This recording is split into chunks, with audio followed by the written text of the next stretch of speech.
Bienvenue à tous dans cette vidéo de présentation de Fiscalc, la bibliothèque de fonctions fiscales sur Excel. Après avoir ouvert une feuille de calcul, vierge bien évidemment, notre feuille de calcul à nous n'est pas vierge car elle est préparée pour notre présentation.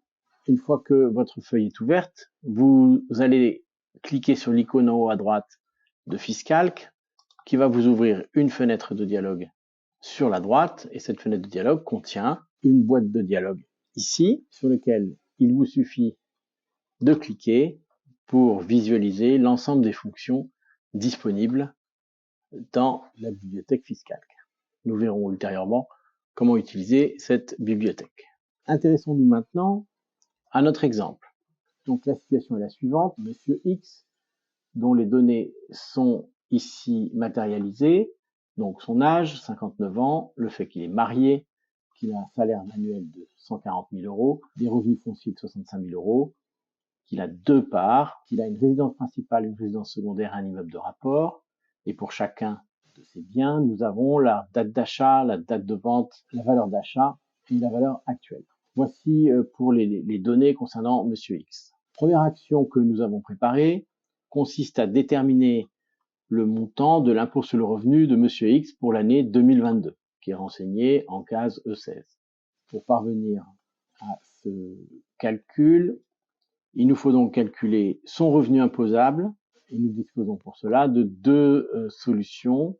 Une détaillée qui passe par la détermination de l'abattement sur salaire et l'autre qui est une fonction directe sur Fiscalc que nous regarderons tout à l'heure. Première fonction que nous souhaitons utiliser, c'est le calcul de l'abattement sur salaire de Monsieur X. Alors, c'est une fonction relativement simple, mais qui existe dans Fiscalc parce qu'elle peut tenir compte éventuellement d'un plafond d'abattement. Donc, là, nous allons vous présenter la mécanique pour utiliser les fonctions Fiscalc. Cliquez dans la boîte de dialogue dans la fenêtre de droite et allez chercher la fonction dont vous avez besoin. Donc là, abattement sur salaire de Monsieur X. Donc nous allons chercher la fonction abattement de 10% sur les salariés, qui est ici dans la fenêtre qui s'est ouverte. Une fois qu'on l'a ouvert, vous voyez que apparaît un certain nombre d'informations concernant cette fonction. Son nom, qui va nous permettre de l'appeler dans la feuille de calcul, une description rapide de la fonction. Donc là, c'est calcul l'abattement de 10% sur les salaires en tenant compte du plancher et du plafond selon l'année et le salaire imposable. Ensuite, nous avons la syntaxe qui nous permet de savoir quelles sont les informations dont a besoin la fonction pour procéder au calcul et la façon dont elles doivent être écrites. Et enfin, un exemple qui vous explique le calcul. Maintenant que nous savons la fonction que nous devons chercher et la syntaxe qui doit être mise en œuvre, nous allons dans la case en question où nous souhaitons faire ce calcul, et puis nous appelons les fonctions ZX80. Donc égal, comme n'importe quelle fonction sur Excel, et vous tapez ZX80. S'ouvre une petite boîte de dialogue dans laquelle vous avez l'ensemble des fonctions disponibles, et pareil, à chaque fois, une petite explication de ce que va réaliser la fonction. Donc là, on cherche l'abattement sur salaire, donc c'est ZX81, abattre 10. Donc, je sélectionne cette fonction et ensuite je vais aller remplir les informations qui sont nécessaires. Je me réfère à la syntaxe et la syntaxe me dit qu'il faut lui donner l'année d'imposition et le salaire imposable. La mention détail, c'est simplement pour avoir une explication du calcul. Je vais vous faire une démonstration juste après le calcul que nous sommes en train de réaliser. Donc, il faut rentrer l'année et le salaire. Donc, l'année se trouve ici en case E16, je sélectionne. Ensuite, je mets un séparateur. Ensuite, je vais rentrer le salaire imposable qui est ici. Je ferme la parenthèse et je fais entrer. La fonction a calculé le montant de l'abattement sur salaire. Alors, on peut se rendre compte, par exemple, que là, dans le cas présent, l'abattement sur salaire, vous savez, c'est 10%, 140 000 euros. Il a manifestement pas enlevé 10%. En fait, il a tenu compte de l'abattement. Et donc, si vous voulez vérifier comment le calcul est réalisé, ben, rien de plus simple. Vous copiez la formule que vous venez de taper, CTRL-C. Vous allez la coller dans une case vide du tableau, CTRL-V. Vous allez enlever l'apostrophe qui a été mis là automatiquement par Excel qui traite en fait la copie comme une image. Et ensuite, vous rajoutez un séparateur, le point-virgule, et vous tapez la mention vrai. Et vous enregistrez. Et vous voyez qu'apparaît dans la case que vous avez sélectionnée le détail du calcul et fait apparaître qu'effectivement, il a pris en compte les 10%, mais comme il a vérifié que le montant de l'abattement était supérieur au plafonnement, il a renvoyé le plafonnement. Une fois qu'on a calculé l'abattement sur salaire, calculer le salaire net, c'est extrêmement facile. C'est le salaire, donc c'est E6 moins l'abattement sur salaire, ce qui nous donne 126 478. Peut-être qu'on n'a pas besoin d'avoir les informations concernant l'abattement sur salaire, mais juste connaître le salaire net imposable. Et donc à ce moment-là, il existe une fonction salaire net imposable après abattement de 10%. Donc ici, de nouveau, la syntaxe et l'explication. Donc on va appeler la formule égale ZX 81. On va chercher la formule ici, donc c'est ça s'appelle salaire net. Donc, dans le menu déroulant, elles sont classées par ordre alphabétique. Donc salaire net, on va y mettre l'année et le salaire. Donc l'année 2022, un séparateur, le montant du salaire, fermez la parenthèse, entrée, et là, il va nous calculer le salaire net imposable, ce qui est une bonne nouvelle puisque la valeur est strictement identique à celle qu'on vient de calculer. Ensuite, il nous faut calculer le revenu imposable. Alors, le revenu imposable, ici encore, c'est une opération simple. Ça consiste à additionner le salaire net imposable, ou revenu foncier, et à tout autre type de revenu qu'il y aurait eu, mais qui ne sont pas soumis à abattement. Voilà. Donc, nous trouvons un revenu imposable de 191 478 €. Et maintenant, nous allons chercher à calculer son impôt sur le revenu. Donc ici encore, il existe une fonction qui s'appelle IR, voilà, que vous trouvez ici, qui calcule l'impôt sur le revenu au barème progressif et qui tient compte de l'année, du nombre de parts et de la situation maritale. Donc, ici encore, on va appeler la fonction ZX. Voilà. Et donc là, on va chercher la fonction qui s'appelle IR. Donc, la voici. Et alors la syntaxe est la suivante. Année, donc 2002, le séparateur, le revenu net imposable ici, séparateur, le nombre de parts, 2, le fait de savoir s'il est marié ou pas marié, donc ici la mention c'est vrai, et voilà la fonction et il calcule l'impôt. Donc nous trouvons un impôt de 48 408 € pour Monsieur X. Alors bien sûr, on peut avoir envie de savoir comment il a fait ce calcul. Donc toujours la même opération. On copie la formule, on la colle dans une case vide, on enlève l'apostrophe et on rajoute la mention vrai.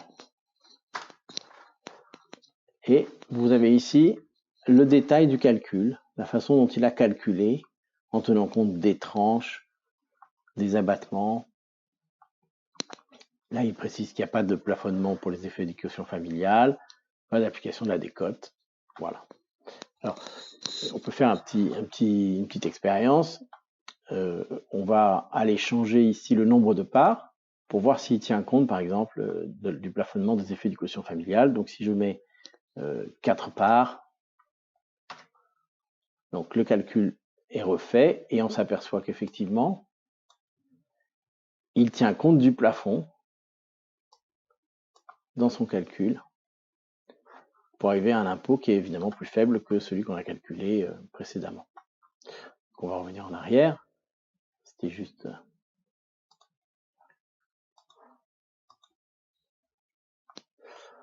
Voilà, pour la beauté du geste. Ensuite, deuxième action, nous allons nous intéresser à la situation de Monsieur X qui vend son immeuble de rapport en 2002. Donc on va calculer les plus-values. Alors ici encore, il y a deux méthodes. soit vous n'avez besoin que du montant de la taxe et vous avez une fonction qui vous permet de calculer immédiatement le taux effectif global d'imposition et qui vous donnera le montant de la taxe. Soit vous avez besoin d'avoir le détail de la part des cotisations sociales et de l'IR. Et vous avez besoin également d'avoir les abattements, le montant des abattements pour durée de détention pour les cotisations sociales ou pour l'IR. Et on fera dans une deuxième étape, on fera le calcul détaillé. Donc première étape pour calculer cela, il faut calculer la plus-value. Donc là c'est un calcul très simple à réaliser. On parle de l'immeuble de rapport. Donc c'est le prix de vente moins le prix d'achat. Donc c'est E11 moins H11. Donc nous avons une plus-value de 554 000 euros. Cette plus-value, pour obtenir le montant de la taxe, on va calculer le taux effectif global d'imposition. Donc, toujours pareil, on va ici, on cherche la fonction. Voilà, donc vous voyez, dans les plus-values immobilières, il y a un certain nombre de fonctions. Il y en a une qui s'appelle taux effectif global d'imposition. Donc on va chercher cette fonction égale ZX 81 et nous avons une fonction qui s'appelle TEI underscore PV underscore IMO. Donc par ordre alphabétique. Voilà, TEI PV IMO. Là voilà. Et donc là, on nous demande dans la syntaxe d'émettre la date d'acquisition, donc 2022, un séparateur, la date de cession. Pardon, je me suis trompé, c'est pas 2000, si c'est ça, pardon, date d'acquisition. Donc je me suis trompé effectivement. Voilà, on met d'abord la date d'acquisition du bien. Donc une de rapport, date d'acquisition, on l'a ici, la date d'achat. Donc c'est le 25 juin 2008. Et ensuite, on va aller chercher la date de cession, qui est ici dans le tableau. Et on ferme la parenthèse et on fait entrer. Donc là, il calcule que le taux effectif global d'imposition, c'est 23,39%. On peut peut-être vouloir vérifier. Donc toujours pareil, CTRL-C, CTRL-V, puis on enlève l'apostrophe et on rajoute un séparateur et la mention vrai. Voilà. Et là, il calcule, il nous donne les éléments du calcul de son taux effectif global d'imposition. Ensuite, le montant de la taxe, pas de besoin de fiscal que pour ça. Il suffit de prendre la plus-value égale donc E28 pardon, et de le multiplier par le taux effectif global d'imposition. Donc on trouve une plus-value, un montant de la taxe sur les plus-values sur cet immeuble de rapport de 129 557,33 €. Ensuite, si on veut avoir les détails des calculs, alors on va pouvoir calculer le montant de l'abattement pour durée de détention, que ce soit au titre de la cotisation, des cotisations sociales et au titre de l'IR, puisque les deux abattements sont différents, puis les taux effectifs de chaque imposition, et après on reconstituera le montant exact de la taxe avec ces deux éléments. Donc premier élément, abattement pour durée de détention. Donc pareil, la boîte de dialogue sur la droite, on va chercher les plus-values immobilières et on cherche l'abattement pour durée de détention, cotisation sociale. Donc voici la fonction, on appelle donc dans le tableau la fonction, on fait égal ZX et on cherche la fonction qui s'appelle abat PV immo CS. Donc abat PV immo CS, la voici, et on nous demande la date d'acquisition. Donc, date d'acquisition, elle est ici. On nous demande la date de cession. Donc, elle est ici. Et on valide. Donc là, il a calculé l'abattement, le taux d'abattement pour durée de détention au titre des cotisations sociales. On fait la même chose. L'abattement pour durée de détention à l'IR, on appelle la fonction ZX abattement IR. Et la syntaxe, c'est toujours la même, c'est toujours la date d'acquisition avec un séparateur et la date de vente. Dans la parenthèse, entrée. Voilà, donc on peut voir que les deux taux d'abattement sont très différents en fonction de savoir si ça concerne les cotisations sociales ou l'impôt sur le revenu. Alors toujours pareil, si on veut le détail du calcul, voilà, on copie la formule, on la colle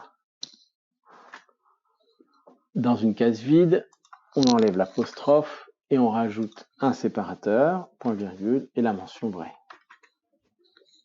Entrée. Idem ici, donc on copie la formule, CTRL-C, on va la coller, CTRL-V, dans une case vide, on enlève l'apostrophe et on rajoute la mention vraie. Et vous voyez qu'il nous donne le détail du calcul de ces deux abattements. Alors, une première vérification, déjà, on peut vérifier que ici, les 14,85% sont les mêmes que ici, 14,85%, et que les 54 ici sont les mêmes que celles-ci.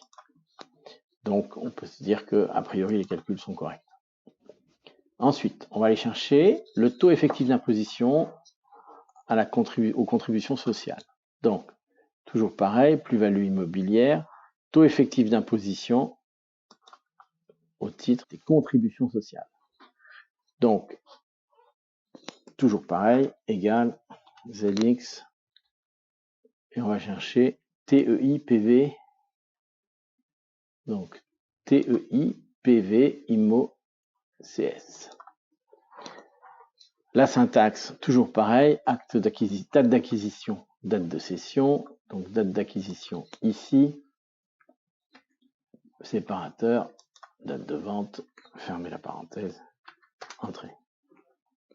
Voilà, il nous donne le taux effectif d'imposition qu'on lui a demandé. On fait la même chose avec le taux effectif d'imposition à l'IR. Donc, ici, égale ZX TEI IR. Et toujours la même chose, la date d'achat, le séparateur, la date de vente. On ferme la parenthèse. Voilà. Ici encore, on s'aperçoit que les deux calculs donnent les mêmes résultats qu'ici. Alors le montant de la taxe, c'est calculé automatiquement parce que c'était préparé, mais ça consiste tout simplement à prendre le montant de la plus-value, le multiplier par le taux effectif d'imposition aux contributions sociales et d'y ajouter la plus-value multipliée par le taux effectif d'imposition à l'IR. Et on trouve le même montant qu'ici. Pour les plus-values, il existe une taxe additionnelle supplémentaire pour les plus-values supérieures à 50 000 euros. Cette taxe, elle est assise sur la plus-value nette d'abattement pour durée de détention applicable à l'IR. Donc, pour calculer cette plus-value nette, eh ben, il suffit d'aller chercher la plus-value et de multiplier par 1 moins le taux d'abattement pour durée de détention à l'IR, 54%. Donc c'est le calcul qui était pré-rempli ici, donc E28 fois 1 moins E34, ce qui nous donne la plus-value après abattement à l'IR. Et c'est cette base qui va servir au calcul de la taxe additionnelle sur les plus-values supérieures à 50 000 euros, donc qui est ici. Donc là, toujours pareil, égal ZX 81 et on va chercher taxe PV IMO. Donc, voilà, taxe PV IMO. La voici. Et on nous demande toujours la même chose. La plus-value. On nous demande juste le montant de la plus-value de l'abattement hier. Donc, nous avons une taxe additionnelle à hauteur de 14 000 €. Et donc ensuite, ça nous permet de calculer le montant total de la taxe sur les plus-values, qui est égal évidemment au montant de la taxe calculé précédemment, donc soit en case E37, soit en case E30 selon l'option qu'on a retenue, et les 14 000 € supplémentaires qui sont ici. Donc ça veut dire que cette case-là, c'est E37 plus E40. Voilà. Nous voici donc avec les plus-values totales à payer par Monsieur X qui s'élève à la somme de 143 557,33 €.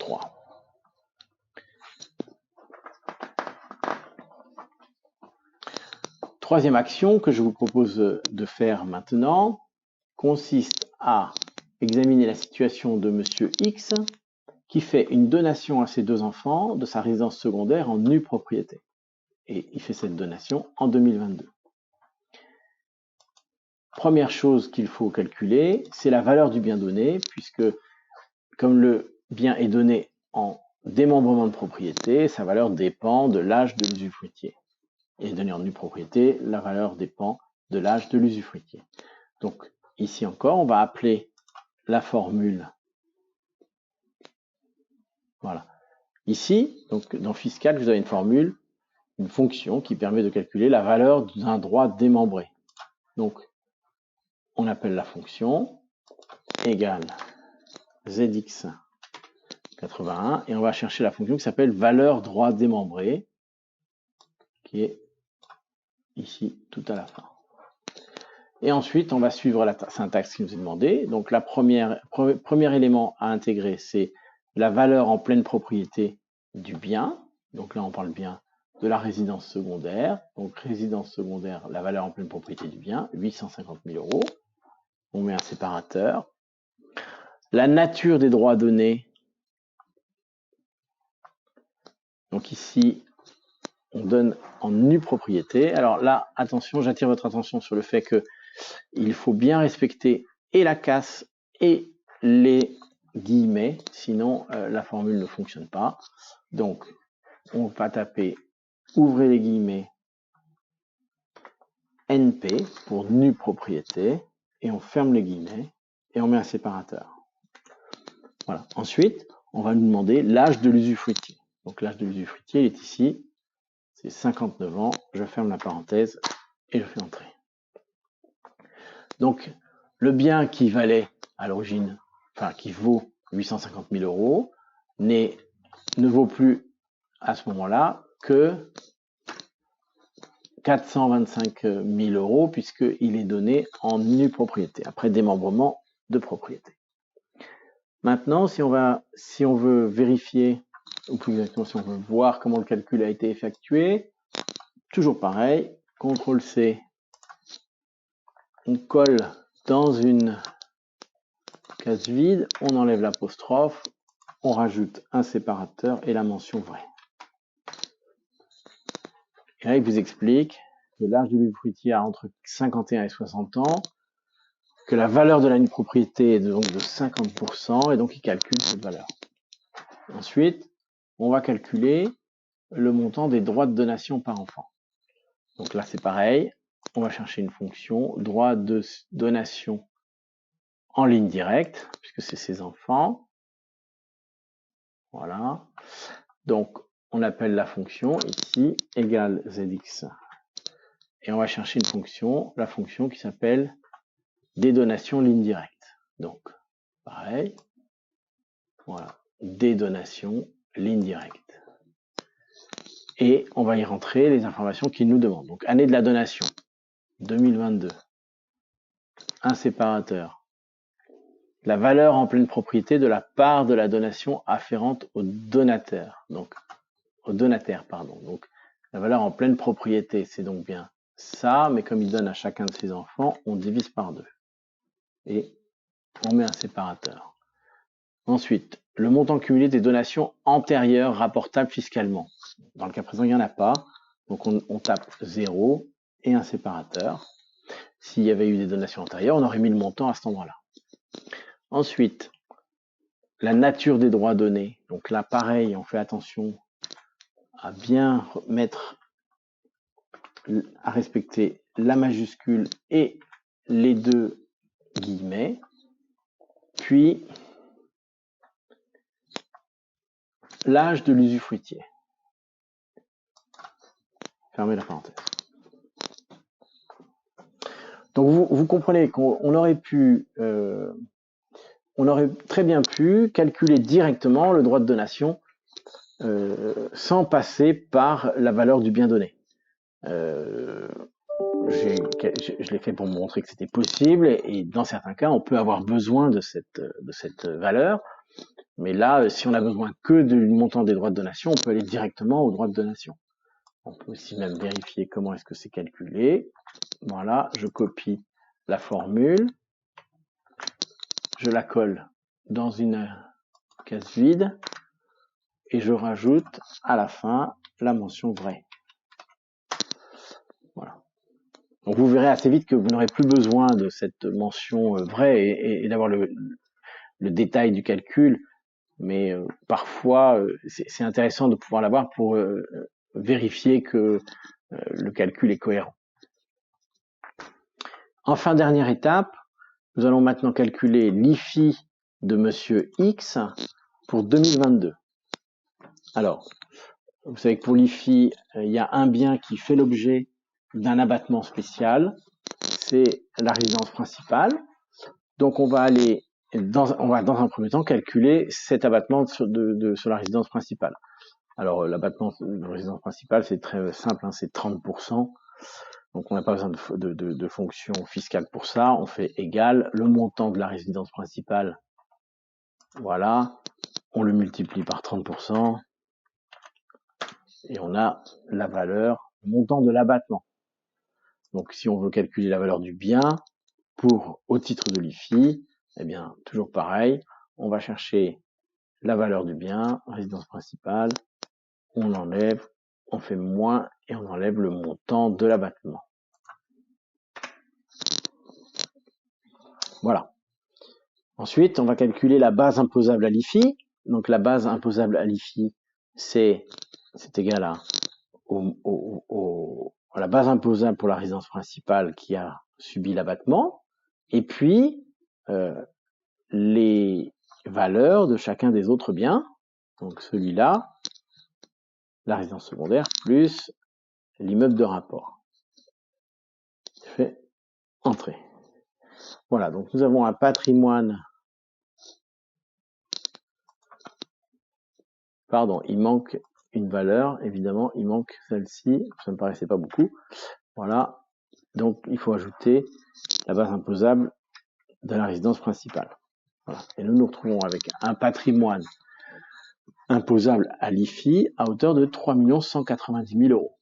Donc nous allons appeler ici, dans les fonctions, la fonction ISF IFI, et nous allons ensuite l'appeler dans la case égale ZX. Voilà, et on va chercher la fonction qui s'appelle ISF IFI. Donc, là voilà, ISF IFI.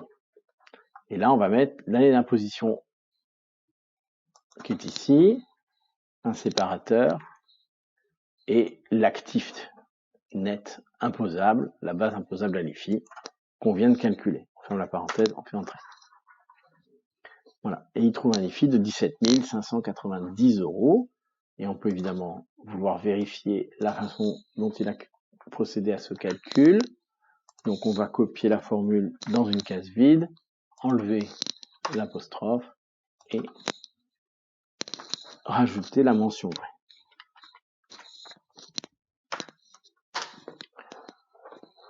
Et voilà, il détaille dans la case la façon dont il a calculé l'IFI.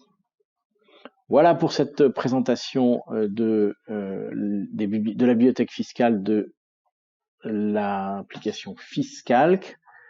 Bien sûr, nous restons à votre disposition pour toute information dont vous pourriez avoir besoin.